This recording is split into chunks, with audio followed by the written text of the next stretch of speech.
मेरे दादा मुझसे पूछा करते थे, अक्सर औरों से भी पूछा करते थे, लेकिन जब उन्होंने मुझसे पूछा तो फिर पूछना बंद कर दिया। वो पूछा करते थे कि अक्ल बड़ी की भैंस।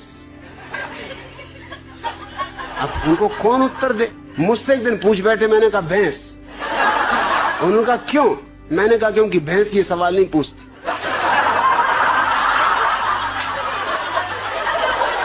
ये खुजली तुम्हारी अक्ल में ही चलती।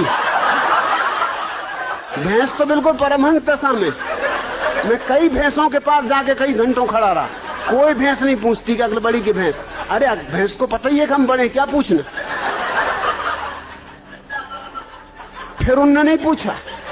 फिर मैं कई दफा उनसे पूछता था कि पूछो ना, अक्ल बड़ी की भैंस। कहते तू चुप रहे। वो मुझे कहीं नहीं ले जाते थे, वो बड़ा सत्संग करते थे, महात्माओं के पास जाते थे। वो जब भी जाए मैं बैठे ही रहता था कि आया मैं भी, कि नहीं तू ले जाने नहीं, तू कुछ ना कुछ उल्टी सीधी बात कह देगा। मैंने कहा उल्टी सीधी बातें तुम लोग करते हो, मैं सीधी साधी बात करता हूं। अब तुम ये बात पूछते हो अक्ल बड़ी की भैंस, और मैंने सीधा उत्तर दे दिया कि भैंस, तो तुमको लगता है उल्टी सीधी बातें कर रहा हूं। अरे आने तो, मैं भी तुम्हारे महात्मा को जरा दिखाऊंगा। एक दफा मुझे ले गए, सिर्फ एक दफा ले गए। एक महात्मा के पास गए वो मिलने, मुझे ले गए। महात्मा की उम्र रही हो कोई 30 साल, मेरी उम्र रही होगी मुश्किल से कोई 15 साल, और मेरे दादा की उम्र रही कम से कम 60 साल। महात्मा ने उनसे कहा आओ बच्चा बैठो।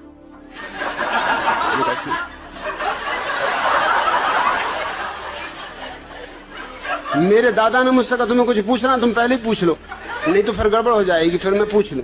मैंने उनसे पूछा कि बच्चा एक जवाब दो। महात्मा बहुत नाराज हुए, कहने लगे मुझसे बच्चा कहते हो? मैंने कहा तुम मेरे दादा को बच्चा कह रहे हरामजादे, 60 साल की उम्र के बूढ़े को बच्चा कह रहे, 30 साल के तुम हो, 15 साल का मैं हूं, तो कोई गणित में गलती कर रहा हूं?